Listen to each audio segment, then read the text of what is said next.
పట్టాల కథ కంచికేనా? మచిలీపట్నంలో 10,000 పట్టాలు ముద్రించి వాటిలో 5,000 పనిచేసిన విచారణ ఇది.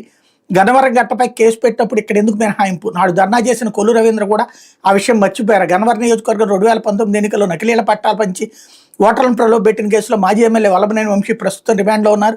2024 ఎన్నికల్లో మచిలీపట్నం నియోజకవర్గంలో వైకాపా అభ్యర్థి పేర్ని కృష్ణమూర్తిని గెలిపించుకోవడం కోసం ఓటర్లను ప్రలోభపెట్టేందుకు ఆయన వర్గీయులు నకిలీ పత్రాలు, పోర్జరీ సంతకాలతో 10,000కు పైగా నకిలీల పట్టాలు ముద్రించి వాటిలో 5,000 పట్టాలను పనిచేశారు. అప్పట్లో ఉన్నది వైకాపా ప్రభుత్వం. కిట్టు తండ్రి నాటి మంత్రి పేరు నాని కావడంతో కేసు పెట్టలేదు. అంత తీవ్రమైన నేరానికి పాల్పడినట్టు ఆరోపణలు వచ్చిన ఎన్నికల సంఘం సీరియస్గా తీసుకోలేదు. కూటమి ప్రభుత్వం ఏర్పడి ఏడాదైనా ఆ ఘట్టపై విచారణకు ఆదేశించలేదు. గన్నవరం ఘట్టపై కేసు పెట్టినప్పుడు మచిలీపట్నం వ్యవహారంపై ఎందుకు విచారణ జరపడం లేదని ప్రశ్నలు తలెత్తుతున్నాయన్నటువంటి వార్తని హైలైట్ చేశారు. 2024 మార్చిలో కిట్టు వర్గీయులు మచిలీపట్నం తహసీల్దార్ కార్యాలయం నకిలీ పట్టాలు తయారు చేశారు. అసలు రెవెన్యూ రికార్డులో లేని సర్వే నెంబర్తో రోడ్డు మార్జిన్ స్థలాలు, చెరువు గట్లు, శ్మశాన వాటికలు స్థలాలు ఉన్న సర్వే నెంబర్తో నకిలీ పట్టాలు తయారు చేశారు. అంతకుముందే బదిలీపై వెళ్లిన తహసీల్దార్ సునీల్ సంతకాలతో వాటిని రూపొందించారు.